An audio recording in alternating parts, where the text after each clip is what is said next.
the unseen companion. I always believed our home was a sanctuary, a place where the laughter of our son, Jacob, filled the rooms with warmth. But that warmth turned cold the day he first spoke of his imaginary friend, Mr. Whispers. My wife, Sarah, laughed it off, saying it was normal for children to have imaginary friends. But I couldn't shake off the chill that settled in my spine. It started with small things, doors creaking open, toys found in odd places, and whispers that danced on the edge of hearing. Sarah insisted it was just Jacob's active imagination. But one night, as I tucked him in, he pointed to the dark corner of his room and said, "Mr. Whispers is sad tonight." I glanced over and saw nothing but shadows, yet the air felt heavy, charged with an unseen presence.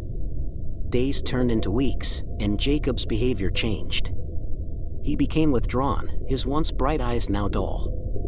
He spoke less of Mr. Whispers, but I caught him staring into empty spaces, a look of fear etched on his young face. Sarah remained oblivious, wrapped in her world of denial. Then came the night that changed everything. I awoke to a cold breeze and the sound of hushed conversation. Following the sound, I found Jacob sitting up in bed, talking to the darkness. "Why are you sad?" he asked. There was a pause, and then a voice, not Jacob's, whispered back, "Because you can see me." I froze, my heart pounding against my ribs.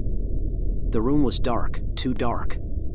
And there, in the corner, a darker shape loomed, a shadow within shadows, with eyes that glinted like shards of moonlight. It was real. It was watching. And it was not alone. As I stood there, paralyzed, the figure moved closer to Jacob, its form becoming clearer. It was a man, or something that once resembled a man, twisted by time and darkness. "Daddy?" Jacob's voice trembled. "Mr. Whispers wants to play." I wanted to scream, to run, to do anything but stand there. But my body wouldn't obey. The shadow man reached out, his hand passing through the moonlight, and I saw it, clear as day, a hand, pale and thin, reaching for my son. The days blurred into a nightmare. Mr. Whispers became a constant presence, lurking in the corners of our lives. I tried to convince Sarah, but she brushed it off as my overactive imagination. She didn't see the way Jacob's laughter turned hollow, how he whispered secrets to the shadows. One evening, I followed Jacob into the backyard. The moon hung low, casting elongated shadows across the grass. Jacob stood near the old oak tree, his small hand reaching out. "He's here," he said, eyes wide. "Mr. Whispers." I squinted into the darkness, and there it was, the shadow man, half hidden behind the tree. His eyes bore into mine, ancient and sorrowful. "Why does he follow you?" I asked Jacob, my voice trembling. "He says he's lonely," Jacob replied. "He wants to play hide-and-seek forever." I shivered. The air grew colder, and the whispers returned. They echoed through the night, weaving tales of forgotten souls and broken promises. Mr. Whispers was no imaginary friend. He was a relic of something darker, something that defied reason. Sarah remained oblivious, lost in her world of denial. But I couldn't ignore the truth. Mr. Whispers was real, and he hungered for something beyond play. His presence seeped into our home, twisting the walls, leaving invisible marks on our souls. I researched, desperate for answers. Old legends spoke of shadow companions, entities that clung to the living, feeding off their emotions. They whispered secrets, whispered madness, until the line between reality and nightmare blurred. One night, as the clock struck midnight, I confronted Mr. Whispers. "What do you want?" I demanded. His eyes flickered, and he stepped closer. "Release me," he whispered, his voice like wind through a graveyard. "Free me from this eternal game." I didn't understand. Release him from what?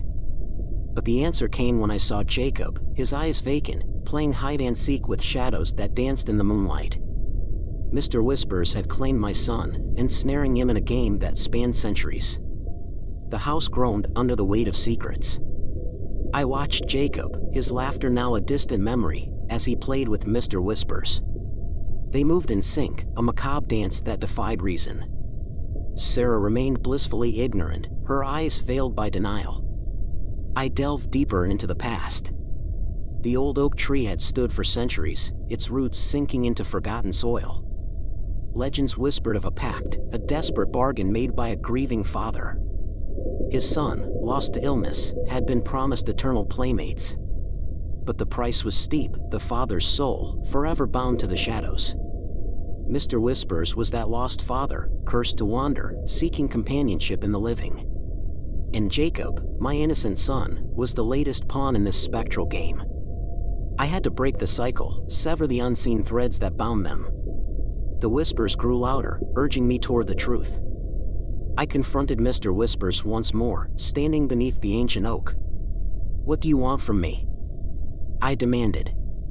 His eyes flickered, and he extended a hand that held memories, pain, and longing. "Release me," he pleaded. "Free me from this torment." "But at what cost?" I asked. "What will happen to Jacob?" Mr. Whispers leaned closer, his breath icy against my skin. "A choice," he murmured. "Your soul for his freedom." I hesitated. The shadows shifted, revealing glimpses of other lost souls, children who had danced with Mr. Whispers, their laughter swallowed by eternity. I thought of Jacob, his eyes filled with both fear and wonder. Could I sacrifice myself to save him? Sarah found me by the tree, her eyes wide as she glimpsed the shadow man. "What is this?" she whispered. I told her everything, the pact, the curse, the choice. She wept for Jacob, for the innocence stolen from him. "We can't let him suffer," she said. "But your soul?" I kissed her forehead. "I'll find a way," I promised. That night, as the moon hung low, I faced Mr. Whispers. "Take me," I said. "But release Jacob." His eyes softened, and he stepped back. "A noble choice," he murmured. "But remember, the shadows never forget." I felt the pull, the unraveling of my existence. As darkness claimed me, I saw Jacob smile, his laughter returning. Mr. Whispers faded, his form dissolving into the night. Now, I linger, a whisper in the wind, a guardian of secrets. Jacob plays, but he no longer dances alone. And Sarah, haunted by memories, tends to the old oak tree. The house stands silent, its walls echoing with our choices. And sometimes, when the moon is low, I hear Mr. Whispers, the unseen companion who taught me the true meaning of sacrifice. Story 2. The Unseen Guest. I always had a fascination with capturing moments, freezing time within the confines of a photograph. My family, ever so patient, indulged my hobby, posing for countless pictures over the years. But recently, something changed. Each photo began to reveal a presence, an uninvited anomaly. A blurry figure, always in the background, as if watching over us. At first, I thought it was a trick of the light, a smudge on the lens. But the figure persisted, growing clearer with every snap of the shutter. Our home, a quaint two-story house on the outskirts of town, had always been our sanctuary. But the photographs made me question our solitude. I decided to investigate, delving into the history of the house, only to discover tales of a previous owner who vanished without a trace. The locals whispered about a spirit, one that lingered in the realm of the living, captured only by the eye of a camera. The figure became the subject of my obsession. I took photos obsessively, trying to catch a glimpse of it without the veil of the camera. My family grew concerned as I distanced myself, spending hours reviewing the images, each one revealing the figure more distinctly. It was always there, yet never there, a paradox that haunted my waking thoughts.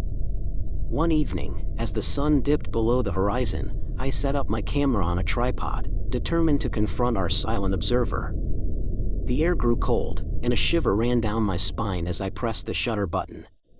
The camera whirred, and the flash illuminated the room. There it was, the figure, standing right behind my family, its features still a blur, but its presence undeniable. Panic set in as I realized the figure was inching closer with each photo. My family, unaware of the looming threat, smiled for the camera, trusting me. But I could no longer protect them from the unseen. The figure's intentions were unknown, but its persistence suggested a sinister purpose. As I prepared to take another photo, the room grew deathly silent. The camera's flash seemed to freeze time itself, and in that moment of eerie stillness, I heard a whisper, a voice that didn't belong to any of us.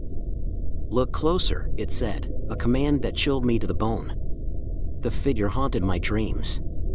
Its indistinct features tormented my nights, and I woke up drenched in sweat, my mind replaying the whispered command, "Look closer." But how could I? The camera revealed more than my eyes ever could, yet it remained elusive, a phantom that defied logic. I scoured old photographs, desperate for clues. The figure appeared in family gatherings, birthdays, even mundane moments, a shadow lurking behind us, always obscured. My wife, Sarah, noticed my obsession and pleaded with me to stop. "It's just a trick of the light," she said, her voice trembling. But I knew better. This was no mere lens aberration. One evening, as dusk settled over our home, I set up the camera once more. The figure had grown bolder, its form sharpening. I adjusted the focus, my heart pounding. Sarah stood by the window, her silhouette framed against the fading light. I snapped the photo, and there it was, the figure, inches from her, its face twisted in anguish. "Who are you?" I whispered, my breath fogging the viewfinder. The figure didn't answer, but its eyes bore into mine, pleading. I zoomed in, desperate for clarity. The pixels revealed a face, a man, gaunt and hollow-eyed. His lips moved, forming words I couldn't hear. I pressed my ear to the camera, straining to listen. "Release me," he mouthed, his voice echoing in my mind. "Free me from this limbo." His gaze shifted to Sarah, and I understood. He was tethered to our family, bound by some ancient curse. But why? What had we done to deserve this spectral companion? I researched forgotten rituals, seeking a way to sever the connection. The figure grew impatient, appearing in every photo, closer now, as if merging with our reality. Sarah's health deteriorated. She complained of nightmares, of a man whispering in her ear. I couldn't protect her anymore. The figure wanted something from us, and time was running out. I confronted it one moonless night. Armed with the camera, I stood in the attic, the epicenter of its presence. The figure materialized, its face twisted in agony. "Why?" I demanded. "What do you want?" Its eyes held mine, and for the first time, I glimpsed its humanity. "I was betrayed," it said, its voice like rusted chains. "My family cursed me, trapped me between worlds. They took my life, and now I seek retribution." "But why us?" I asked, trembling. "Because your lens sees what others ignore," it replied. "You can set me free." I hesitated, torn between compassion and fear. The figure stepped closer, merging with my reflection in the camera's display. "Take my place," it whispered. "Capture my essence. Only then will the curse break." The figure's proposition hung in the air, a spectral thread connecting our fates. I hesitated, torn between my family's safety and the allure of unraveling this supernatural mystery. Sarah's eyes pleaded with me, her frail form swaying as if caught in an otherworldly current. "Capture my essence," the figure repeated, its voice echoing through the attic. "Only then will the curse break." I glanced at the camera, its lens gleaming like a portal. The figure's face contorted, anguish etched into every pixel. I had glimpsed its past, the betrayal, the curse, but what lay beyond that? Could I trust its words? Sarah stepped forward, her hand on my shoulder. "We can't keep living like this," she whispered. "Our daughter deserves better." I nodded, my resolve hardening. If the figure spoke the truth, perhaps this sacrifice was the only way to end its torment. I adjusted the camera settings, focusing on the figure's hollow eyes. The room seemed to hold its breath, shadows stretching toward us. "Ready?" I asked, my voice barely audible. The figure nodded, its form flickering. I pressed the shutter, and the flash consumed us. For a heartbeat, I glimpsed eternity, the man's pain, his longing. Then it was over. The camera whirred, and I lowered it, trembling. The attic remained silent. The figure had vanished, leaving behind only the echo of its plea. Sarah collapsed, her breathing shallow. I checked the photo. The figure now stood beside me, its features merging with mine. I felt its weight, its memories seeping into my mind. "Thank you," it whispered, and I understood. The curse had shifted, transferring to me. I was the new keeper of its secrets, the bridge between realms. But what had I truly captured? A malevolence or a desperate soul seeking release? Days blurred into weeks. The figure's presence lingered, its whispers urging me to look closer, to see what others couldn't. I studied the photo, zooming in on its eyes. There, hidden within the pixels, I glimpsed a door, a threshold to another world. The figure had given me a choice: remain the observer or step through. Sarah grew weaker, her skin translucent. She knew the truth, the sacrifice I'd made. Our daughter, Emily, sensed it too, her innocent eyes questioning. "Why do you take so many pictures, Daddy?" she asked. "What are you looking for?" I kissed her forehead, my heart heavy. "Answers," I replied. "A way to set things right." The attic became my sanctuary. I set up the camera, capturing moments, our family dinners, Emily's laughter, Sarah's fading smile. The figure watched, its presence both comforting and suffocating. I studied the photos, searching for clues, for a way to undo what I'd done. And then, one stormy night, as lightning split the sky, I saw it, the figure, clearer than ever. Its eyes bore into mine, pleading. "The door," it whispered. "Open it." I hesitated, my hand trembling. The camera's display revealed the door, a shimmering rift, reality bending around its edges. I could feel the figure's longing, its desperation. But what lay beyond? Salvation or damnation? I turned to Sarah, her breath shallow, her life slipping away. "Forgive me," I whispered, and stepped through. The attic vanished, replaced by a desolate landscape, a realm of fractured mirrors, each reflecting a different version of myself. The figure stood there, waiting. "Welcome," it said. "Now you see what I've seen, the fractured truth." And as the mirrors closed in, I understood. The figure wasn't a ghost, it was a guardian, protecting reality from shattering. But I had broken the cycle, and now the world trembled on the brink of collapse. Story 3. Eliza's reflection. I always believed mirrors held a piece of our souls. That's why I never trusted them. But nothing had prepared me for the chilling smile that now haunted my home. It started subtly, the corners of my wife's reflection curling up in a sinister grin, even as her face remained stoic. I thought it was a trick of the light, a fleeting illusion. But then, the reflection began to move. It was a lazy Sunday afternoon when I first noticed it. The air was still, the house quiet except for the distant hum of the city. My wife, Eliza, was reading in the living room, her face serene and focused. But as I passed by the hallway mirror, I caught a glimpse of her reflection. It was smiling, a wide, toothy, unnatural smile.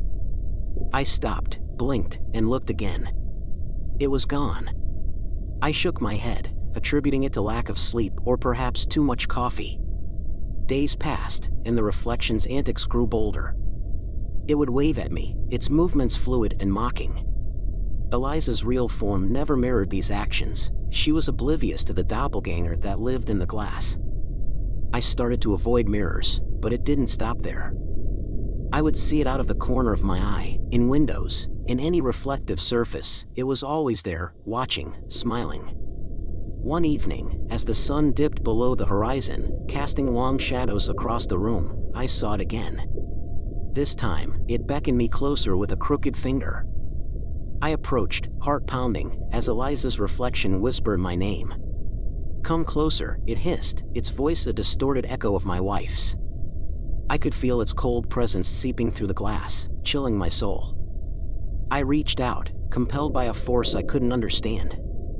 My fingers touched the cold surface, and the reflection grinned wider. Soon, it whispered, and I felt a shiver run down my spine. I pulled away, but the image was burned into my mind. That night, I lay awake, listening to Eliza's gentle breathing, wondering what malevolent force had taken residence in our home. The following days were a blur of fear and confusion.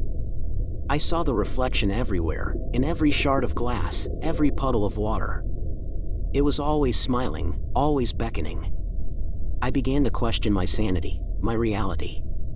Was I losing my mind, or was there something truly sinister at play? As I write this, the reflection is watching me, its smile wider than ever. I can feel it calling to me, a siren song that promises answers but only delivers madness. I'm afraid to look, yet more afraid to look away. What does it want from me? Why does it torment me so? The days blurred into a nightmare.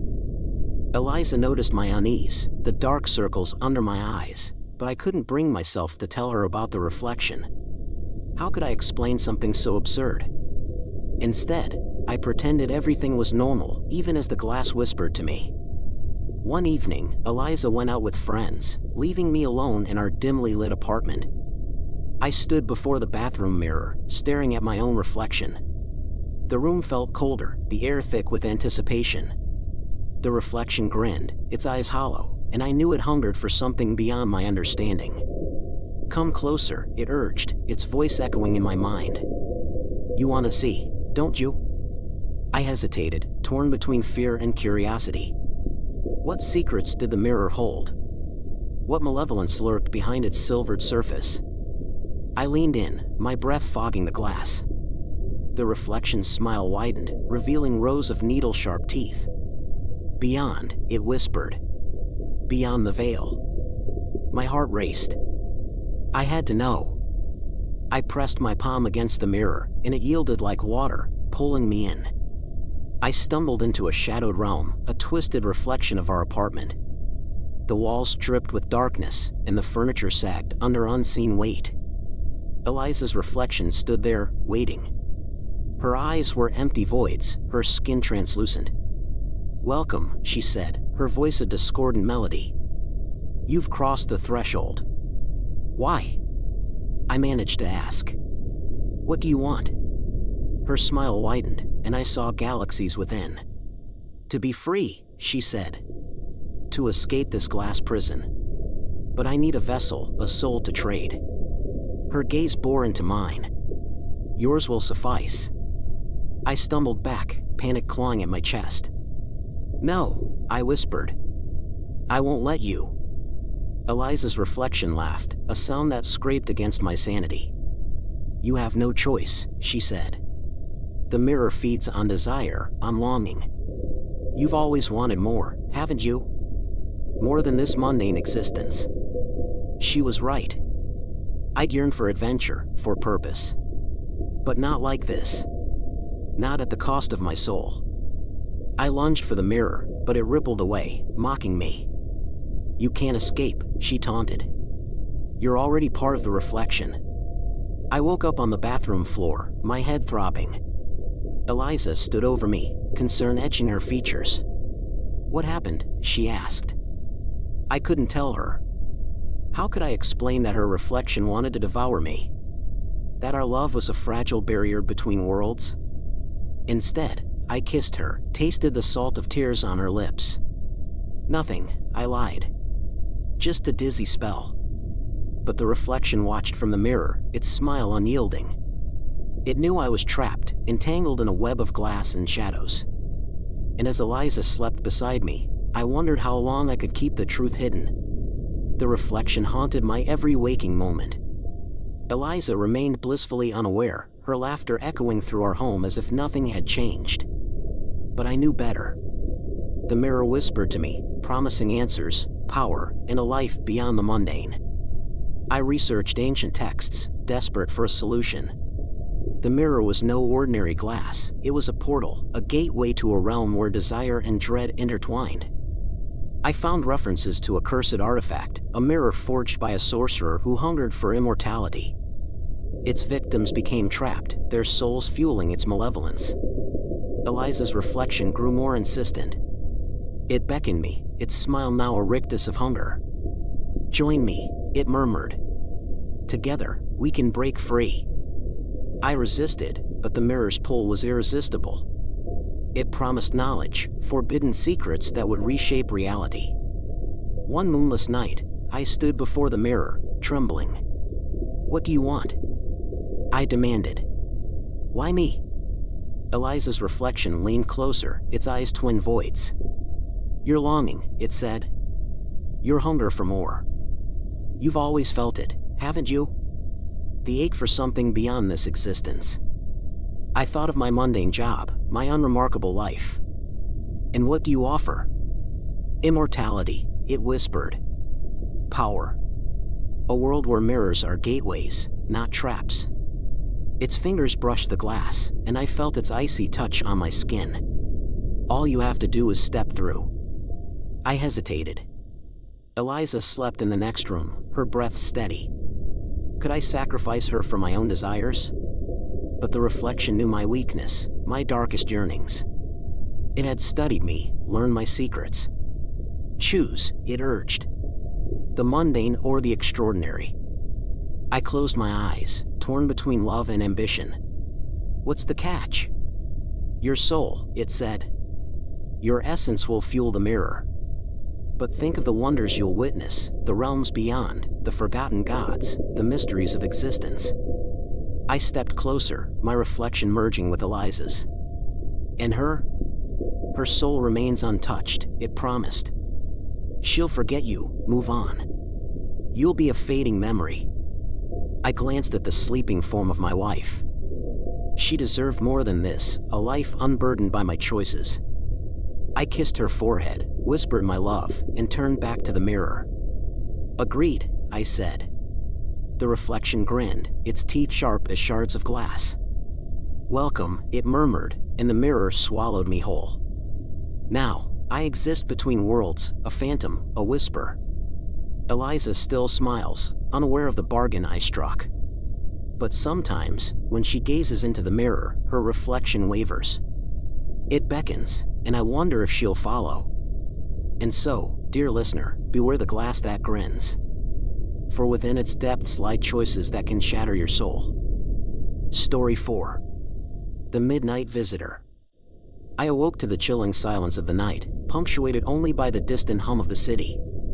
The digital clock cast a faint glow across the room, its digits reading 3:03 a.m.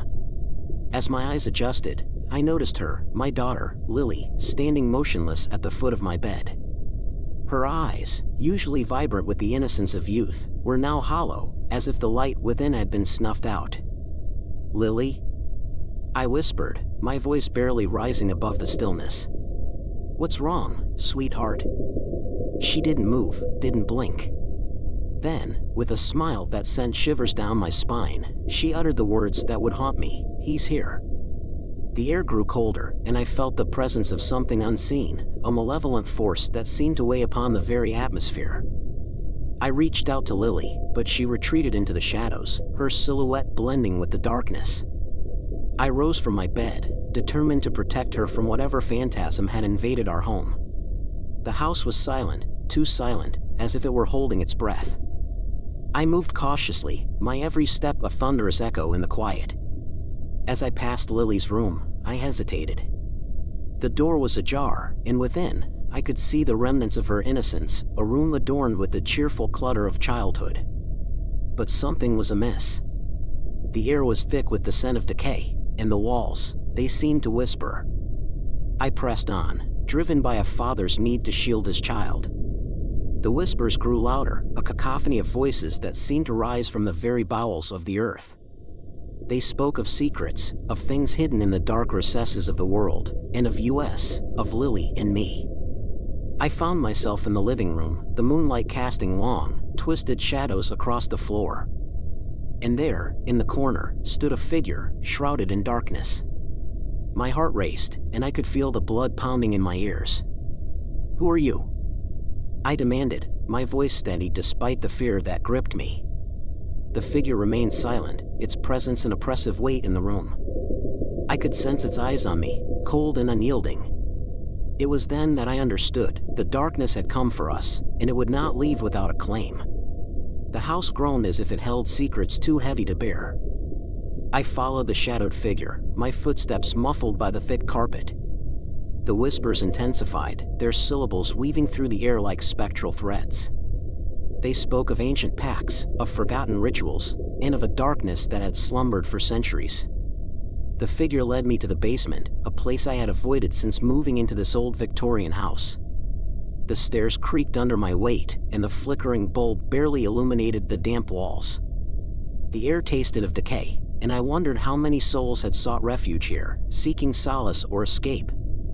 In the center of the room stood an ornate mirror, its surface tarnished and cracked. I stared into it, and my reflection wavered, as if reality itself were unraveling. The whispers grew louder, urging me to look deeper, to see beyond the glass. And there, in the mirror's depths, I glimpsed him, the man with hollow eyes, clad in tattered garments. His face was etched with sorrow, and his gaze bore into my very soul. He was the one Lily had spoken of, the one who had come for her. Why?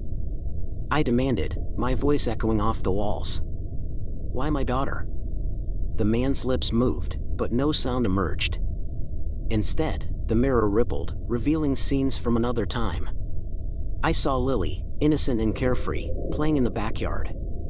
And then, the darkness, the same darkness that now enveloped us both. He seeks redemption, the whispers murmured. A debt unpaid, a promise broken.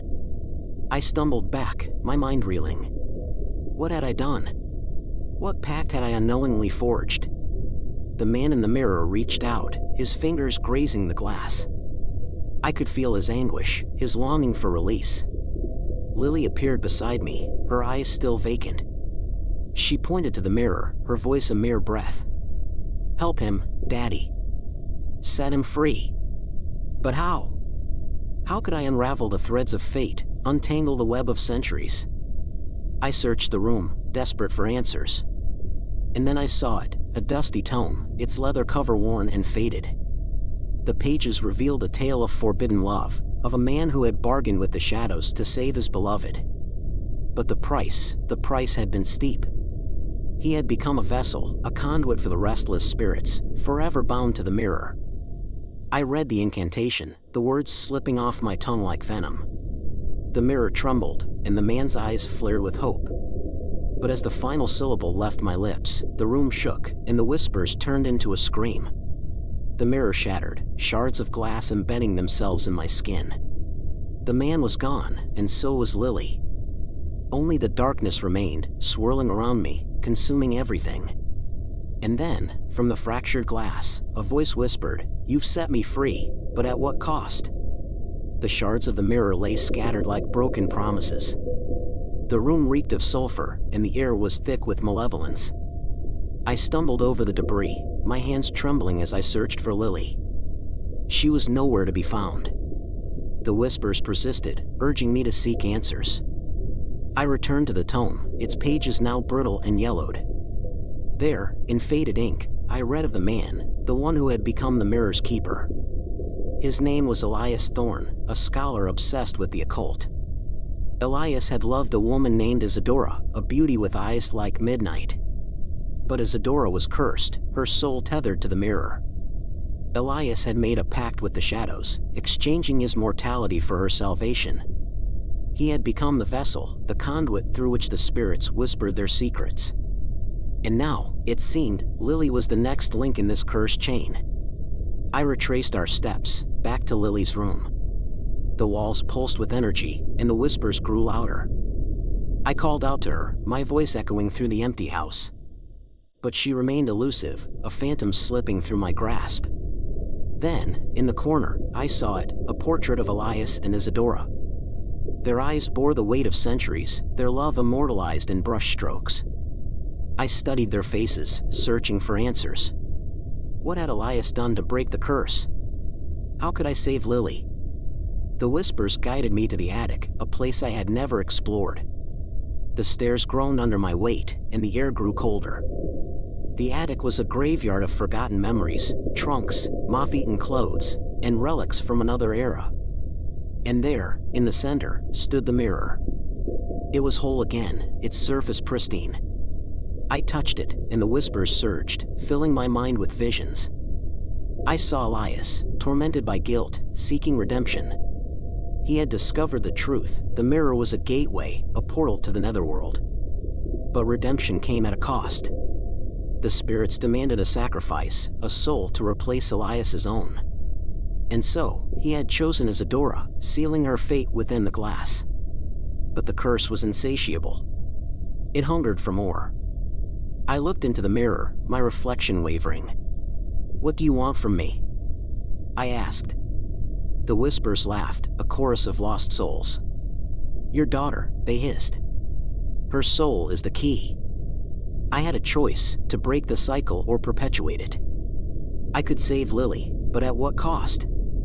Elias had failed, and now it was my turn. The darkness pressed against my chest, threatening to consume me. And then, I saw her, Lily, standing at the threshold of the attic. Her eyes were no longer empty. They held a knowing, a wisdom beyond her years. She stepped toward me, her hand outstretched. "Help me, Daddy," she whispered. "Set me free." I hesitated, torn between love and duty. But as the clock struck 3:03 a.m., I made my decision. I would break the mirror, sever the ties that bound us. I would defy the darkness. But as I raised the hammer, the whispers changed. They no longer spoke of redemption, they spoke of vengeance. Elias's face appeared in the glass, twisted with rage. "You fool," he spat. "You cannot escape. The pact is eternal." And then, with a shattering crash, the mirror exploded, consuming us in shards of light and shadow. The end. Subscribe for more. Thank you.